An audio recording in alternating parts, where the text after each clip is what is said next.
Hi, welcome to the RUVSE podcast, Finding Your Triathlon Why, sponsored by VSE Multisport. I'm your host, Todd, and I'm here with Coach Scott. Hey everyone, how you doing? And today we'd like to dig into the topic of FTP. What is FTP? How do I measure it? How can I use it to measure my performance? And all the intricacies of what FTP and how it's applied to my everyday training.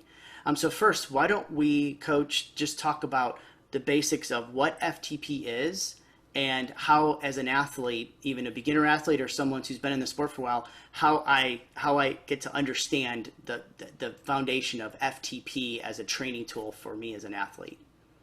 Okay, FTP is functional threshold power. Theoretically, you'll hear it defined a lot of times as the maximum power that you can ride for 1 hour. That's technically not correct.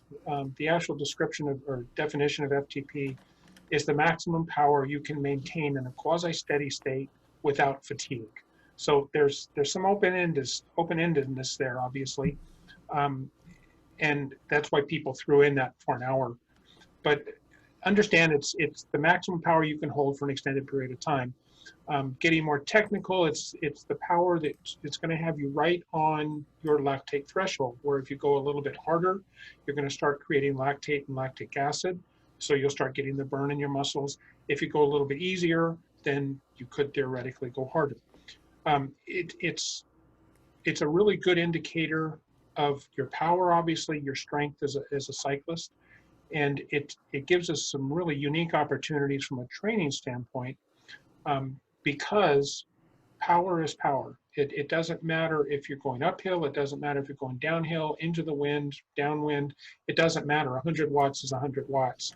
Whereas heart rate, for example, you can go run, and if it's a 70-degree day, your heart rate will be one measurement. If you go run at the same pace a week later and it's 100 degrees out, your heart rate is going to be considerably higher. So heart rate isn't consistent. Power is going to be the same. A watt is a watt is a watt. So that's what opens up all the really unique training opportunities with FTP. One of the things I'm asked all of the time is especially from newer athletes, do I have to have a power meter? Do I have to know what my FTP is to train? And of course, the answer to that is no. You don't absolutely have to have a power meter. You don't absolutely have to train with power.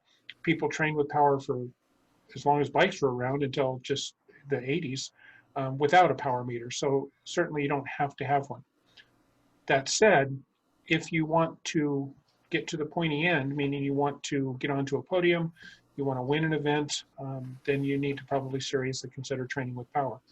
So I think, Todd, that defines what FTP is. Is that what you're looking for? Yeah. So, I mean, we throw terms around as athletes when we get into the sport, and FTP is an important one, though, because as we start to get consistent in our training, and our recent podcast on staying consistent, right, and setting goals, allows us now to use a metric to see if I'm actually achieving some kind of growth in my training. Right. So FTP, knowing the foundation of what FTP is, now let's dig a little bit into how do I apply it? How do I measure it? And then how do I use it as a tool and not get overuse of it, but use it at the appropriate frequency to allow me to measure myself and my progress?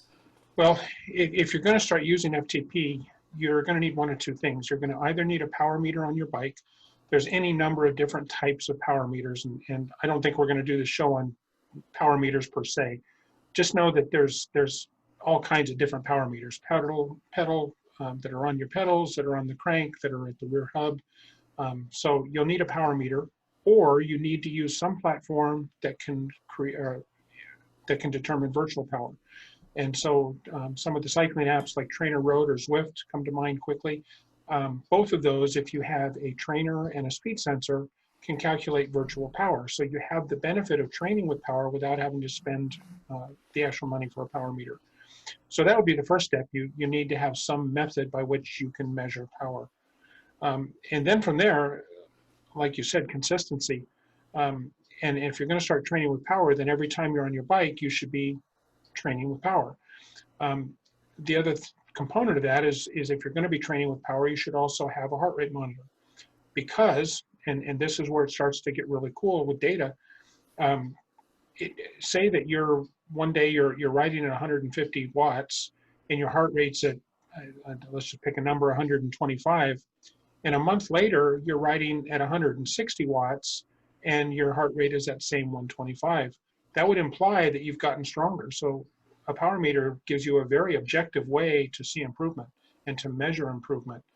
Um, like I said earlier, a watt is a watt is a watt. So if today you can max out 150 watts, and a month from now you can max out 160 watts, then you know that you've improved, and that goes to motivation as far as training. Jordan, who's normally with us, is one. Nothing motivates Jordan more than seeing an increase in his FTP. Mm-hmm. And most triathletes that I know, when they do a test and they see an improvement in FTP, they're all smiles. They're dancing for a week, and everything's good. So, that would be the good starting Yeah, place. You got to yeah. have a way to measure it. And so thinking about measuring it and testing it to get a baseline, and you mentioned a little bit too about the definition, right, of FTP and the sustained power, and using the hour time point is referenced by many coaches and many articles about FTP. I don't need to go out and ride for an hour and then calculate my average power. There's tests that allow me to do this. Maybe we can talk a little bit about getting that baseline and how I start off to measure my FTP. Sure. Okay. The 1 hour number was chosen arbitrarily because a 40-minute time trial is about an hour long for most athletes. So for the elites, the pros, it's a little bit less than that. But that's why it was done that way. But you're right.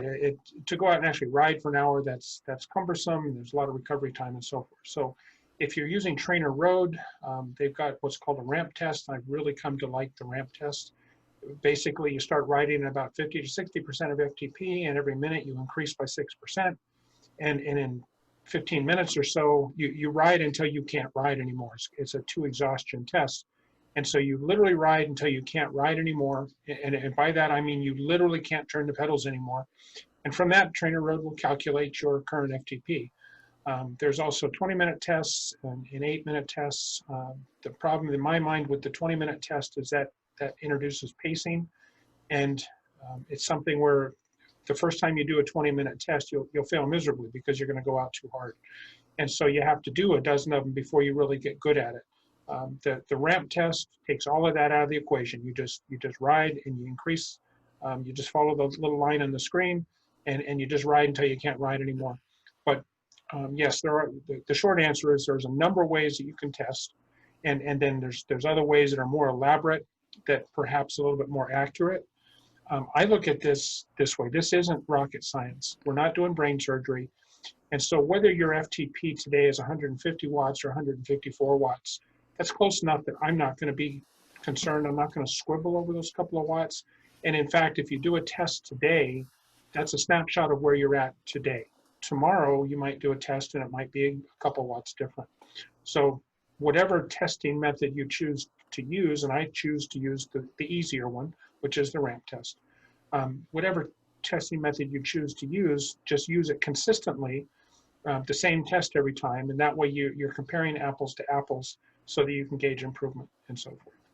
So that's great. So, I mean, we have different testing opportunities to be able to find our baseline, right? And sometimes even the platforms, when I first signed up for Zwift, it had you do a small FTP test in a couple of minutes. So it wasn't as accurate, but at least gave a baseline. Right. And then most of your workouts, then at that point, your interval workouts can be at some percentage of that baseline number in order to be able to progress if you're interested in moving that number up. Right, and that's where you use power. Once you have a baseline, once you have your FTP, then you start doing workouts based on your FTP. So you might do, 3 intervals of 10 minutes at 90% of FTP with 5 minutes at 40% in between. So by doing that, now it's no longer thinking about, am I riding hard enough? Am I riding too hard? You have a very objective number. The power meter is telling you that you're at 90%. And when you ride at that intensity for the desired period of time, it's going to force the adaptations that we're looking for by riding at that percent FTP. And so your training suddenly becomes very, very targeted and very, very structured. Unlike if you don't have a power meter and go out and ride at RPE 6 or 7, and if you don't have a power meter, you're not even really going to know what RPE 6 or 7 is. Mm-hmm. I've had a number of athletes that before they got power, they would say, "Oh yeah, coach, I was out riding as hard as I could," which I knew wasn't the case because they'd ridden for an hour and they wouldn't be able to ride that long as hard as they could. And so my point is that it was clear that their sense of RPE wasn't accurate. And so having a power meter will allow you to improve the accuracy of your RPE. Mm-hmm. And again, back to training, it gives you that structure, it gives you that specific target, and it makes your training very, very targeted and very effective that way. The other thing that I've seen, and since we focused more with my training on, working to improve my FTP, has also been the days when I'm supposed to be going lighter than I think I should be going. And Mm-hmm. so on those recovery days where I'm supposed to be 50% of FTP or 70% of FTP and not pushing hard, if I'm looking at my power numbers on my Garmin as I'm biking for that training session outside, that can be an indicator of, am I pushing too hard on a day that's supposed to be a recovery day? So not only am I working towards honing in the harder sessions, it's also allowing me to stay within certain zones on the easier sessions so that I'm actually progressing and recovering correctly. Correct. And even more than that, a really good example is those long rides, the endurance rides. For those to really be effective, you need to be in zone 2, zone 3.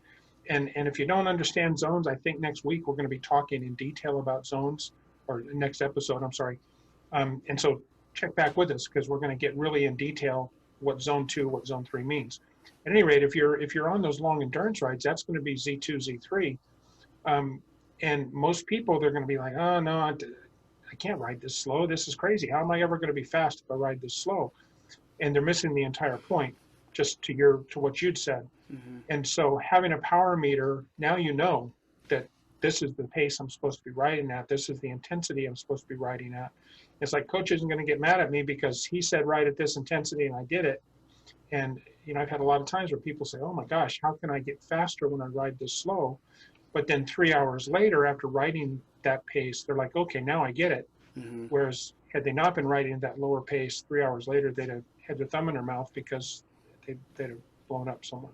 Yeah. No, it allows you to stay focused during your training of builds and then your recovery weeks. It allows you to stay on course and stay towards your goal using a metric that's very easy to test and then utilize throughout your training sessions. Right. So then, how often should I test? I don't want to test every day. I don't want to test once a week, but I want to know what my numbers and I want to know how often I'm progressing. So what's a good frequency for me to think about? Newer athletes, they're going to improve more quickly. Somebody who's been riding a bike or cycling for some years, for 5, 6, 7 years, they're going to progress more slowly because they're going to be way up here where a newer athlete's down lower. So a newer athlete, I would say every 4 to 6 weeks.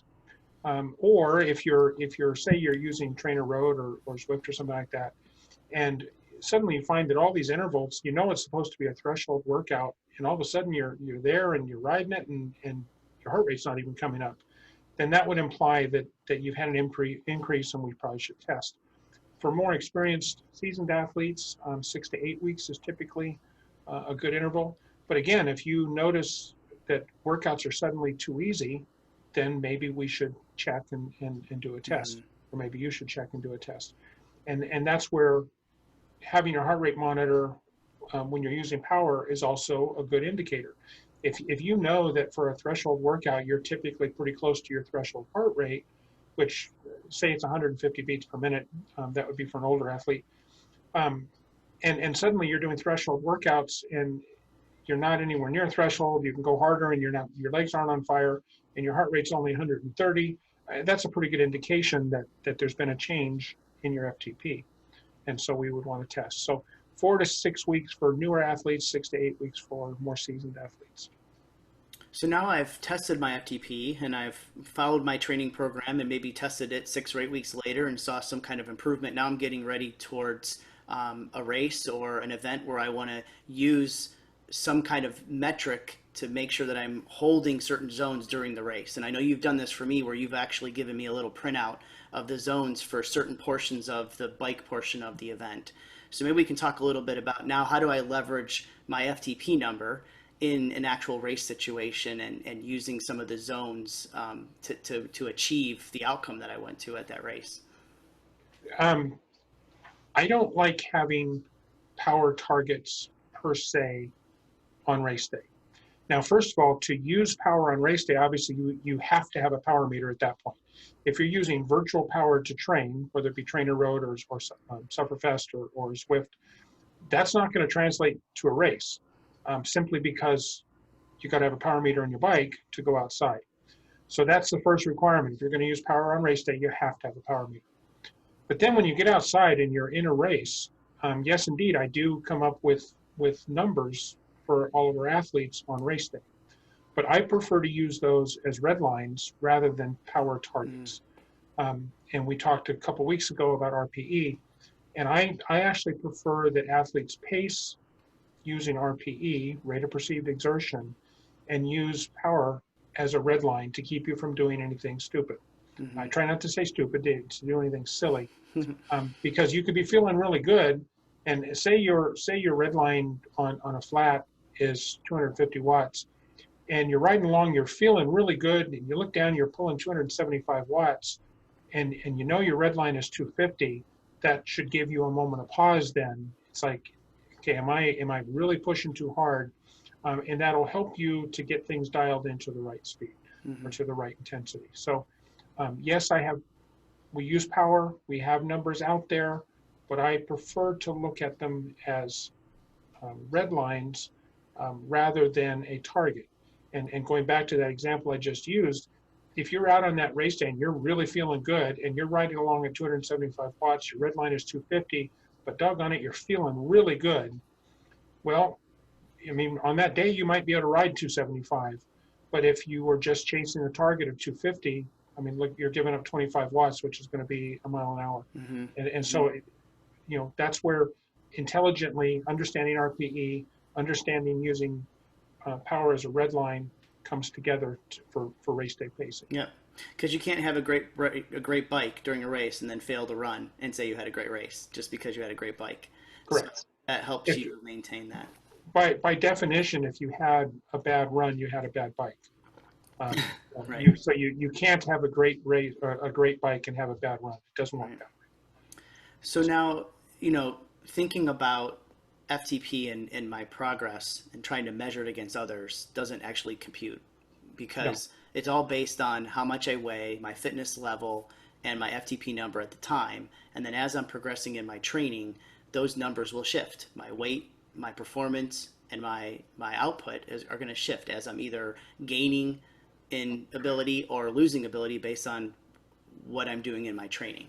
There is one of the metrics that's in power called watts per kilogram, and that does normalize across. So I'm bigger than you. I weigh a little bit more than you. Just because of that, because my legs are bigger, I'm likely able to generate more power. So my FTP is probably going to be higher than yours. And so on a piece of paper, you say, oh, wow, look at Scott's FTP and look at Todd's, but that's not the final determinant. You weigh a lot less than I do. And so when we get to that hill, even though you weigh less than I do, and you have maybe a little bit lower FTP, because you weigh less, your watts per kilogram are going to be higher. And so suddenly when we get to that hill, my weight, because I'm bigger, is going to be an impediment for me, and you're going to pull away, and I'm going to get dropped on the hill. And so watts per kilogram compares athlete A to athlete B to athlete C, or it's at least a better comparison than using just watts. Because just watts, we've got people on BSC that we've got females that have incredibly high watts per kilogram, but if you would look at their FTP next to some of the guys, it's almost laughable, the difference. And yet they go kick the guys' butts going up the hills because the watts per kilogram is so much higher. Right. And so the basic calculation is taking your FTP in watts and taking your weight in pounds, converting it to kilograms, and then doing the division to be Correct. able to calculate that as the number of watts per kilogram of body weight. Correct. And you should, if you're seeing an increase in your FTP and your weight is holding steady, you will then improve your watts per kilogram calculation. Correct. And that's showing that there's a performance improvement where you're able to put out more watts at, Correct. like you said, the same heart rate or the same RPE. And that's showing that you've actually improved your muscular endurance and performance through training. Correct. Now, yeah. Well, there's other metrics, and we're not talking about those so much, but it's not all just about FTP. A lot of people, they get zoned in on FTP, and that's the only number they care about. And remember earlier I said that FTP is actually the period of time that you can ride in a steady state until exhaustion. Well, that until exhaustion, people assume that means an hour, and it really doesn't. And there's a metric called time to exhaustion, and that's as important as FTP. And what that means is if you can ride, say your FTP is 150 watts, and my FTP is 140 watts, and you can ride to exhaustion for 40 minutes, but I can ride to exhaustion for 55 minutes. So even though I have a lower FTP, I can ride at my slightly lower FTP for 15 or for a longer period of time, which is going to get me further faster than you. So it's a number of things together. FTP is a critical factor, but I encourage people not to get zoned in on just FTP. And so when you're training, using FTP to guide your training in the right way will help improve your FTP. It'll help improve your TT. It'll improve all the different metrics that matter that go into cycling. Yeah, well, that's a good point to kind of round out the discussion, and that is to not get discouraged by testing your FTP either. I remember when we first started working together 2 years ago, and we did a ramp test, and we got my FTP base, and I was putting in some really hard efforts in the training, and then doing recovery days and following the training program to a T. We tested 6 weeks later, and my FTP maybe had increased or changed by 1 watt. So basically, it's the same number. And it first discouraging a little bit to see that I thought I was putting all this work in and this number should just shoot up. And instead, it took a number of months and a number of consistent, mini goals, achieving those goals before I actually started to see improvement. And then things really started to kick in where we tested and I got to see 5 and 10 point changes. So I think that we don't want to get discouraged by using a metric and then thinking that I've either done something wrong or now I need to go out and blast myself for the next 6 weeks in order to improve my FTP. That doesn't do anybody any good. Well, and in your case specifically, if I remember right, we had some races in there where suddenly you were having PRs on the bike, and it was a head scratcher. It's like, well, how could I have a PR on the bike when my FTP is the same? And the answer to that is what I just talked about, time to exhaustion.